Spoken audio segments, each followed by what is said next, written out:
네, 오늘 마가복음 13장 우리가 적지 않은 분량을 읽긴 했지만 오늘 이 에피소드에 대한 내용은 13장 전체에 이르고 있습니다. 읽으시면서 어떤 내용이신지 여러분이 느끼셨겠지만 종말에 대한 이야기 그리고 마지막 때에 대한 가르침입니다. 종말이라는 단어가 직접적으로 쓰이진 않았습니다만 어, 제자들은 우선 유대인들의 종교적인 정체성, 민족적인 정체성, 하나님이 계시는 곳이라 여겼던 성전이 무너지리라 라는 그 예수님의 말을 듣고 성전이 무너지는 그 날을 마지막 날, 마지막 때라고 인식을 하고 있고요. 사실 이런 종말에 대한 예언, 그리고 심판에 대한 예언은 제자들에게 있어서는 처음 있는 이야기는 아니고 구약의 선지자들이 많이 예언해 왔고 새로 그래 가지고 아주 새로운 좀 처음 듣는 이야기는 아닌데 지금 인제 예수님으로부터 이 마지막에 대한 이야기를 지금 듣고 있는 겁니다. 아마 상황을 보시면 제자 중에 하나가 인제 예루살렘에 있는 여호와를 경배하는 건물, 그 성전의 아주 멋진 모습에 좀 매료가 되었던 것 같아요. 로컬 사람들은 땅을 보고 걷는데 관광객들은 위를 보고 걷죠. 건물들을 보고 다니니까 이렇게 정말 건물의 멋있는 것들을 보고 계속 두리번두리번거리면 '아 저 사람은 관광객이구나.' 이렇게 우리가 알 수 있죠. 제자들 대부분이 예루살렘 출신은 거의 없고 대부분이 인제 지방 사람, 갈릴리 출신이라는 걸 감안해 볼 때 성전을 보고 놀라는 거는 지극히 당연한 반응입니다. 당시 성전이라는 게 이스라엘 전체 중에서 규모면으로나 의미상으로나 가장 최고의 건물임이 틀림이 없고요. 이 예루살렘 성전이라는 것은 이스라엘 역사상 몇 번의 크고 작은 무너짐 또 재건 그런 역사를 갖고 있는데 당시 인제 예수님 때에 인제 공사를 진행하고 있었던 규모가 사상 최대 규모였습니다. 그 공사 기간이 총 80여 년에 걸리거든요. 주전 20년 정도부터 시작해서 한 60년 정도에 끝나니까 한 80년 정도 걸려서 확장을 하는 굉장히 대규모의 공사 프로젝트였고 이스라엘 역사상 가장 강력한 힘을 자랑했던 그 솔로몬 시대, 그 솔로몬 시대에 만들어졌던 제1 성전, 최초 성전보다 최소 2배 이상의 규모를 가지는 성전으로 지금 확장 공사를 막 하고 있습니다. 조금 더 추측을 해 보면 예수님 당시의 시절은 이제 로마 제국의 영향 아래에 있었기 때문에 로마 그리고 이탈리아 지방에서 주로 건물을 쓸 때 그리스 지역에 건물을 지을 때 주로 썼던 돌은 대리석이죠, 대리석. 돌들 중에는 조금 무른 성질을 가지고 있어서 조각을 하기가 굉장히 쉽고 예술 작품을 만들어내기에 굉장히 유리한 그 돌들. 그래서 성전을 만들 때도 그런 어떤 수입 그리고 어떤 뭐 '좋은 건물이니까 좋은 돌을 써야겠다. 대리석들이 많이 쓰이지 않았을까.' 만약에 그렇다면 예루살렘 성전은 역사상 가장 아름답게 이렇게 꾸며지고 있었다. 요렇게 추측을 해볼 수 있습니다. 그 제자들이 이렇게 감탄을 하고 있는데 예수님께서 단칼에 이렇게 말씀하시는 거예요. 2 절이죠. "이 큰 건물들을 네가 보느냐? 돌 하나도 돌 위에 남지 않고 다 무너뜨려지리라." "돌 하나도 남지 않고 완전히 파괴될 것이다."라는 말씀을 하시는 거죠. 이게 지금 예수님이 말씀하실 때 뭐 제자들이 나만 따르고 나만 봐야 되는데 저 성전 보고 감탄을 하고 있으니까 어떤 질투심이 난다든지 아니면 그동안 싸워왔던 그 바리새인들 그 유대인들 기득권을 가진 그 유대인들에 대한 비난이라든지 뭐 어떤 정치적인 암시를 가지고 이런 말씀을 하신 게 아니라 지금 예수님께서는 하나님의 아들로서 아주 심플하게 그 순간에 진리가 지금 드러난 겁니다. "네가 이 건물을 보느냐? 돌 하나도 남지 않고 다 무너뜨려지리라." 종교적으로 가장 정점에 있으면서 아마 이 세상에서 가장 순수하다 여겨지는 그 건물, 하나님께서 계시다 여겨지는 그 건물, 솔로몬이 기도를 했듯이 우리 민족이 어떠한 잘못을 하더라도 이 성전을 향하여 기도하면 우리의 죄를 용서해 주실 것입니다 라고 선언하면서 기도했던 그 건물, 세상에 어떠한 악이 판치더라도 이 성전은 무너지지 않으리라 믿었던 그 건물, 그리고 이 성전을 우리가 오랜 시간을 걸쳐서 온 힘 다해서 정말 멋있게 다시 완성을 한다면 우리는 다시 하나님의 가호를 받으면서 우리는 영원히 견고하리라 여겨졌던 그 건물, 그 건물이 무너지리라. 하나님 신앙이라는 건요, 우리가 하나님을 믿는 신앙이라는 것은요, 아래로부터 위로 올라가지 않습니다. 성령 안에서 우리가 주님과 정말 자유롭게 교통은 하겠지만 시작은 위로부터 출발하는 거거든요. 하나님께서 모든 것을 만드셨고 하나님께서 모든 것을 다스리시며 하나님께서 모든 것에 은혜를 주시고 하나님께서 모든 것을 구원하시는, 이 모든 것이 출발은 위에서부터 시작하거든요. 특히 심판과 관련해서는 하나님께서는 철저하게 주권적으로 일하십니다. 심판에 대한 내용을 피조물들이 믿든 믿지 않든 심판이라는 것은 하나님의 말씀에 따르면 그분의 계획에 포함되어 있습니다. 우리가 심판에 대해서 과도한 두려움을 갖든지 아니면 굉장히 오만하게 무시를 하고 있든지, 우리가 잘못된 바벨탑을 쌓고 있든지 아니면 스스로 자랑할 만큼, 하나님께 자랑할 만큼 멋진 성전을 짓고 있든지, 오늘 말씀은 그분은 그분의 뜻대로 이루시겠다라는 것을 우선 우리에게 보여주고 있죠. 일단은요, 자, 구약 때부터 수많은 계시, 수많은 이적, 그리고 말씀으로 역사하신 그 성부 하나님을 믿고 있는 이 제자들은 지금 눈앞에 그들과 동행하고 있는 하나님의 아들을 믿는 제자들은 이 말씀의 진위가 문제가 아니에요. 이들은 이미 예수님이 믿어집니다. 제자들은 예수님께서 하시겠다면 하시는 거예요. 예수님께서 기라 하시면 긴 거고 아니라 하시면 아닌 거예요. 제자들의 질문은 심판하시는 하나님에 대한 어떤 반문이 들어있지 않습니다. 믿음 있는 사람들은 심판이요? 진짜요? 이거 진짜예요? 이거 진짜 하시는 거예요, 하나님께서? 이런 질문은 적절한 질문이 아니고, 제자들 뭐라고 질문합니까? 3절. 베드로와 야고보와 요한과 안드레가 조용히 묻되, 그러니까 진짜예요? 이런 반문이 아니라 그것이 믿어지는 상태에서 지금 질문을 시작하는 거죠.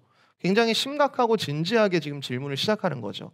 주님, 그렇습니다. 당신께서 말씀하시면 내가 믿어집니다. 심판이 있을 것입니다. 네, 맞습니다. 그리고 4절.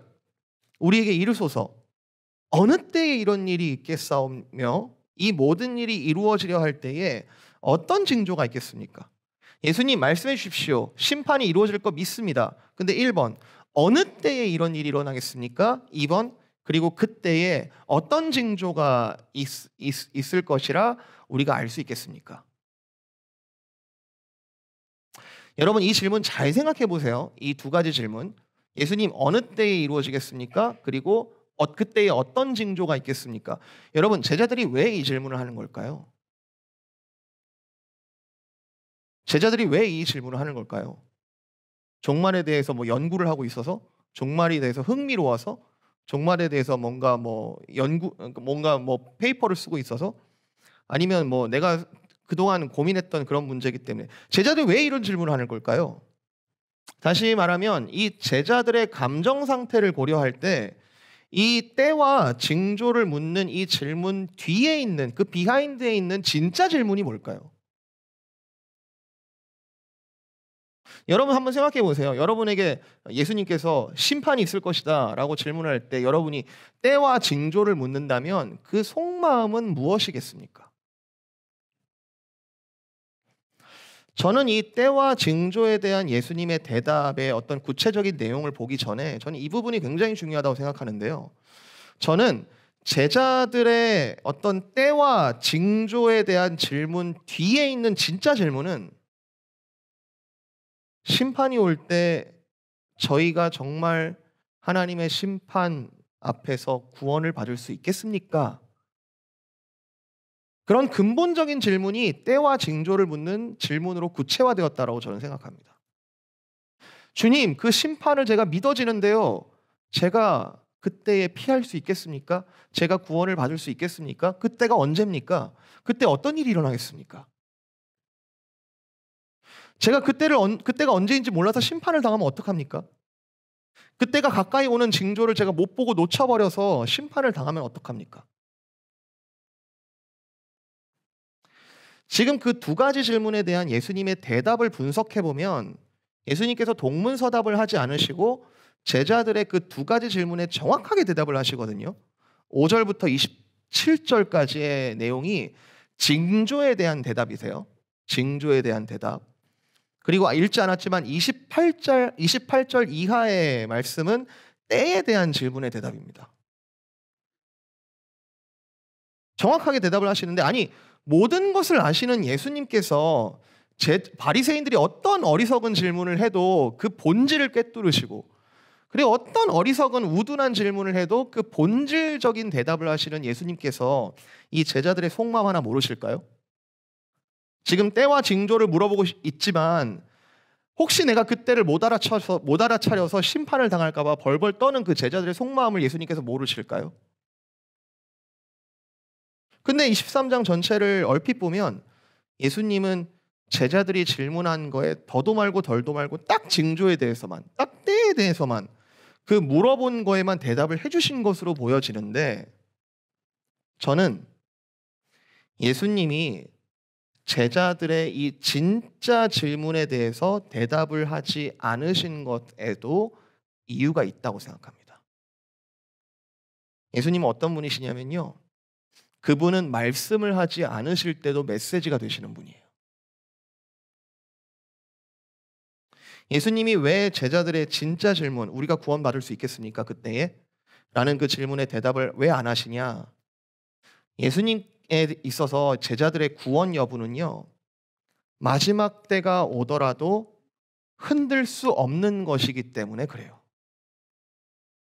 예수님에 있어서 이 제자들의 구원 여부는 그들이 그때에 어떻게 행동하냐, 어떻게 반응하냐, 어떻게 지혜롭게 피하냐의 여부와 상관없이 하나님께서 택하신 바, 위로부터 하나님께서 택하신 바 그 제자들의 구원 여부는 예수님께서는 더 이상 문제가 아니기 때문에 그래요. 자, 이러한 극심한 일들이 있을지라도, 이러한 환난과 재난과 견디기 어려워 보이는 일들이 곳곳에 일어나서 너희가 아주 이런 실제적인 고난과 핍박을 겪을지라도 너희의 구원 여부는 나에겐 이미 끝난 질문이다. 두려워 말라. 예수님께서는 모든 인류와 이 제자들을 위하여 곧 십자가를 지실 겁니다. 3번 부인하는 베드로, 오늘 표현에 빌려서 얘기를 해보면 베드로는 미혹된 거거든요. 베드로 미혹된 거거든요. 믿음을 지키지 못하고 미혹된 거거든요. 일반적인 사제 관계로 볼 때 베드로가 배신한 거잖아요.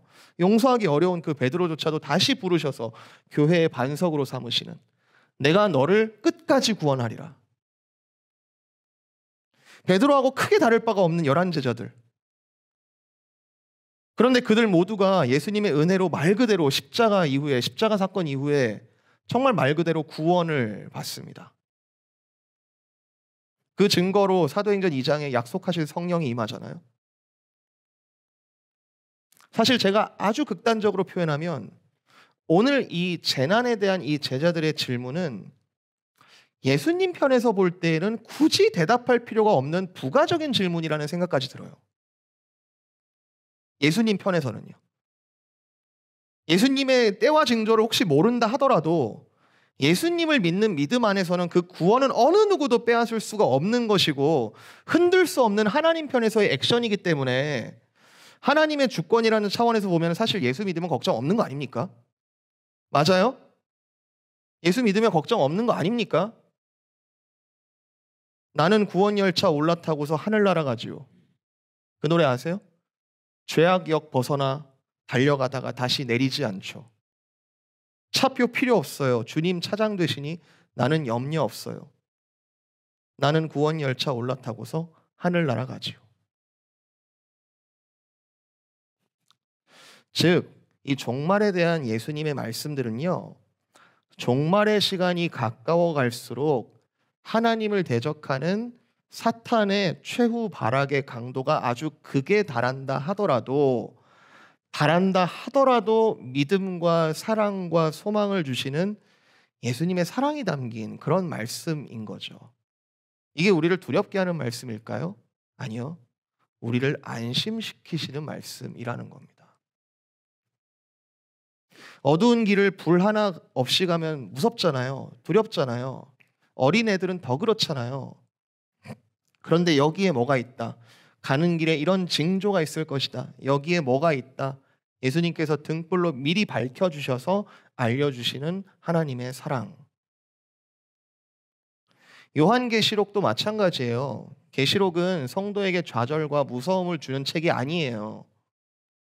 예수 안에서 최후 승리를 향하여 걸어가는 성도에게 믿음과 소망을 주시는 하나님의 러브레터예요. 여러분, 저는 이것을 종말적 믿음이라고 부르고 싶은데, 종말적 믿음. 종말적인 믿음이 생기면 세상을 바라보는 시각 자체가 완전히 달라집니다. 종말적인 믿음을 가진 성도는 어떠한 상황이 와도 정말 감당하기 어려운 경악할 만한 상황을 마주하더라도 궁극적인 소망을 잃지 않습니다.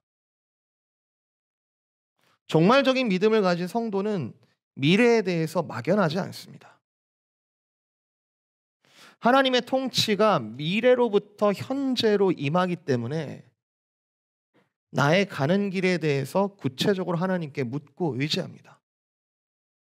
그냥 어쩌다 보면 어떻게 되겠지, 아니면 재수가 좋으면 살겠지가 아니라 종말적인 하나님의 그 구원의 확실함을 내가 믿기 때문에 거기로부터 현재를 끌어온다고.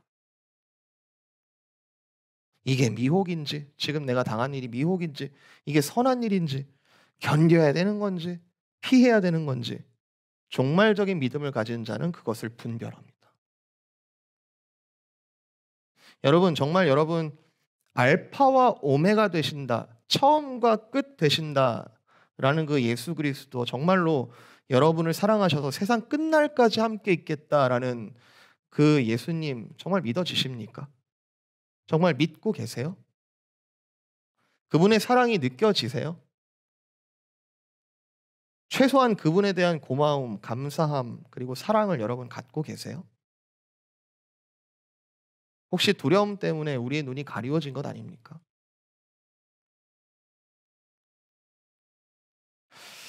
오늘 남은 시간에 이 종말의 때에 대한 실제적인 지혜 그리고 사랑의 경고를 제가 두 가지로 한번 볼 텐데요. 때와 징조에 대한 예수님의 신실한 대답은 제자들의 그 두려움에 대한 공감을 보여주는 거예요. 예수님께서는 제자들의 질문에 그 속마음을 이미 알고 계셨습니다. 로마서 8장에 바울이 고백하듯 정말 어떠한 것도 나의 사랑에서 끊을 수가 없고, 사탄이 아무리 최후 발악을 한다 해도 하나님의 보좌를 흔들 수 없다. 내가 십자가에서 그 모든 것 증명했다. 그러니 사탄이 끝까지 너희를 흔들고 미혹하더라도 13절, 끝까지 견디는 자는 구원을 받을 것이다. 견디라. 괜찮아. 견딜 수 있어. 견디라. 그리고 14절, 지혜롭게 도망하라. 피할 수 있어. 피해라. 견디라, 피하라, 이 두 가지 경고가 일종의 패배를 의미하는 게 아니라 예수님의 사랑이 담긴 지혜로운 권면입니다. 우리가 예수님을 믿고 성령의 전신갑주를 입을 때 너희는 견딜 수 있고 너희는 피할 수 있다라는 약속이 포함된 권면입니다. 견디라. 언제 견뎌야 할까요? 우리는 언제 견뎌야 할까요? 사탄의 공격이 참 다양한데요. 미혹이라는 단어 계속 반복되는데, 오늘 이 말씀에 미혹이라는 단어, 속이다, 타락하게 하다, 벗어나게 하다라는 뜻을 가진 이 미혹이라는 이 작전 아래 사탄의 여러 가지 공격 형태가 있습니다. 6절, 많은 사람이 나인 척할 것이다. 그리스도인 척할 것이다. 구원자인 척할 것이다. 나의 인생의 문제에서 해결해 줄 수 있는 척할 것이다. 중요한 비즈니스를 결정하거나 또 삶에 있어서 중요한 결정들을 할 때 '아 이게 내 인생을 구원해 주겠지. 이거 내가 붙잡으면 내가 살겠지. 요거 내가 반드시 해야만 하지. 요거 내가 반드시 사야만 하지.' 그걸 누가 어떻게 자신하죠? 그게 우리를 미혹하는 것인지 정말 생명의 길인지 여러분은 어떻게 판단하시죠? 많은 사람이 구원자인 척할 것이다. 많은 사람이 나의 인생의 문제에서 해결해 줄 수 있는 척할 것이다. 7 절. 난리와 난리의 소문을 들을 때 야 와 어떻게 이런 일이 벌어질 수 있지? 며칠 전에도 지금 그 모스크바에서 테러가 벌어지지 않았습니까?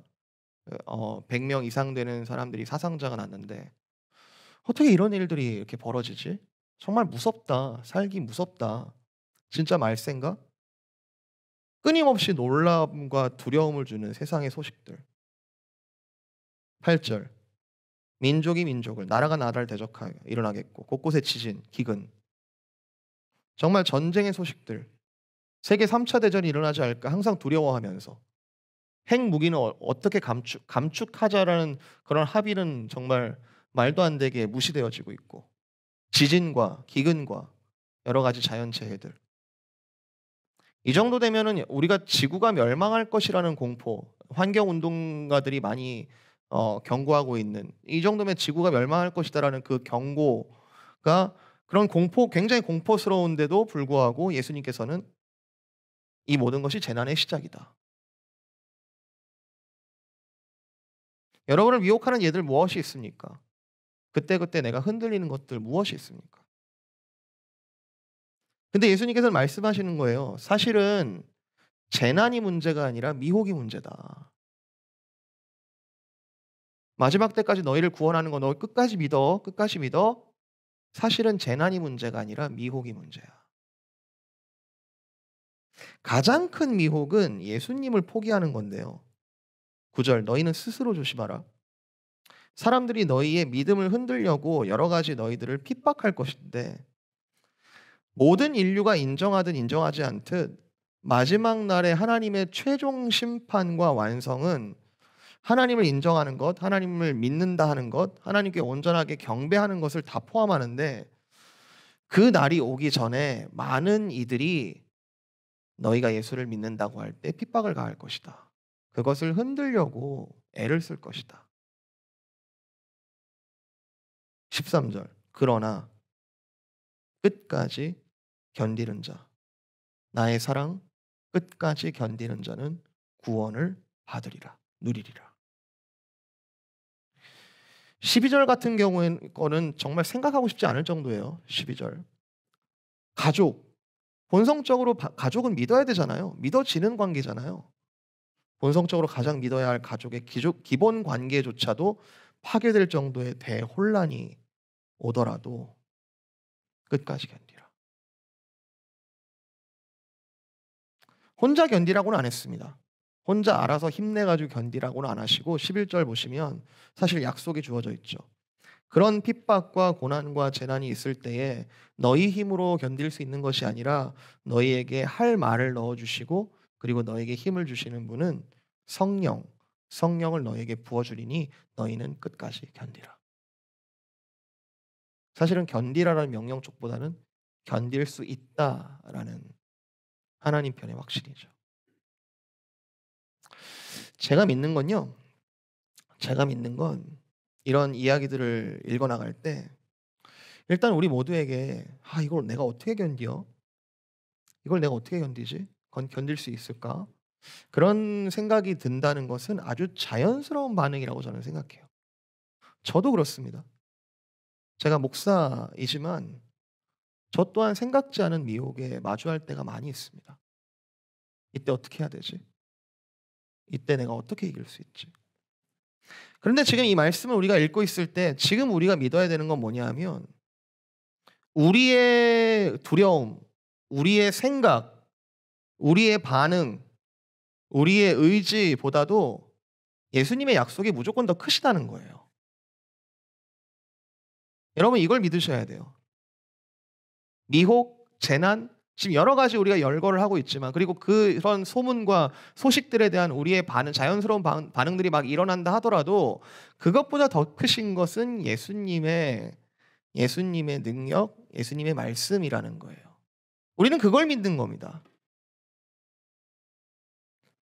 견뎌야 할 타이밍이 되면 내가 믿음과 성령을 너희에게 주겠다라는 약속을 지금 믿는 것. 저는 이게 중요하다고 생각합니다.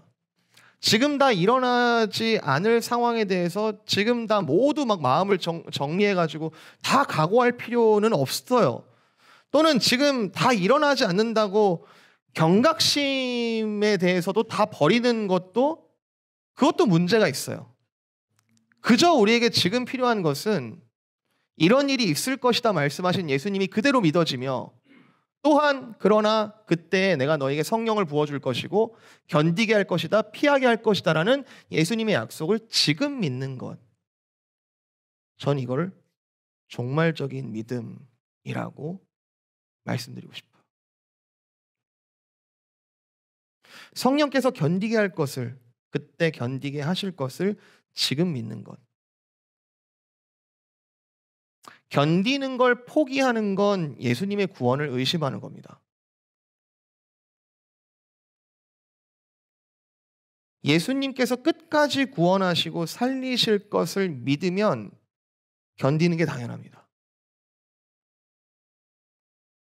믿음은 견디게 만들고 견디는 게 곧 믿음이에요. 성령을 줄 테니 견뎌라. 여러분 미혹되지 말고 견디라. 한 가지 더. 피해라. 14절. 멸망에 가증한 것이 서지 못할 곳에 선 것을 보거든 피해라. 아니 무조건 견디기만 하면 되는 거 아니었나?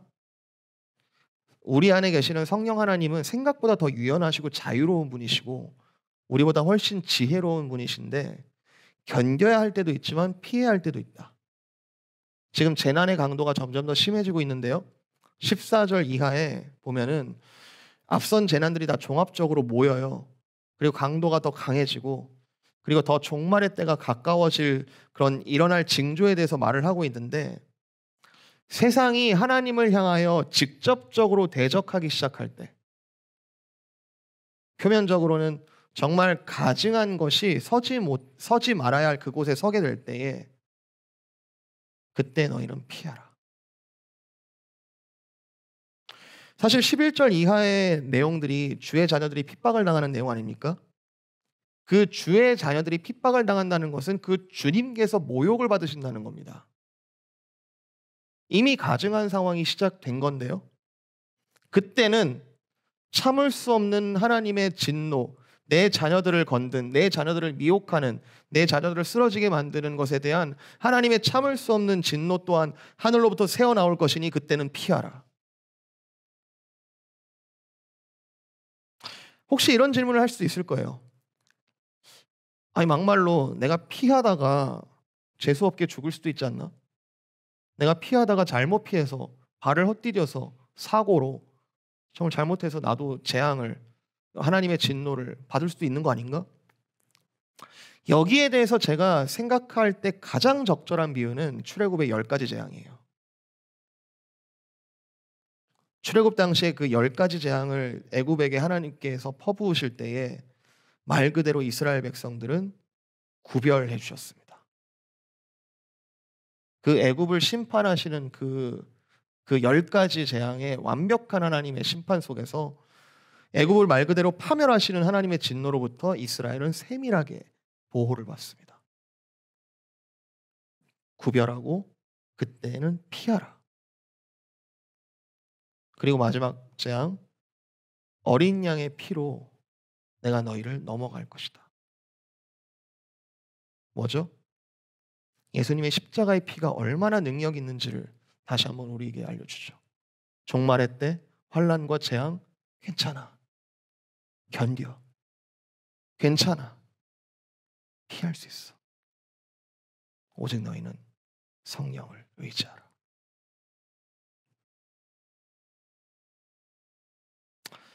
견디라, 피하라. 이 13장에 주어지는 이 말씀들이 저는 하나님의 사랑의 말씀으로 들려요.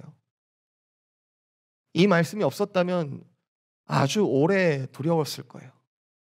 그리고 내일을 살기가 두려울 거예요. 아침을 보는 것이 두려울 거예요. 점점 나약해지는, 그 점점 악해져가는 세상들을 있는 그대로 관찰할 때 우리에게 좌절과 허무가 들 수밖에 없는 그런 정직한 우리의 실존 속에서 이 마지막 때에 대한 하나님의 말씀은 우리에게 안심의 소식, 평안의 소식, 그리고 우리에게 확실한 구원의 약속의 소식이 됩니다. 여러분, 어떠한 미혹이 있다 해도 믿음으로 견디시기를 축복합니다.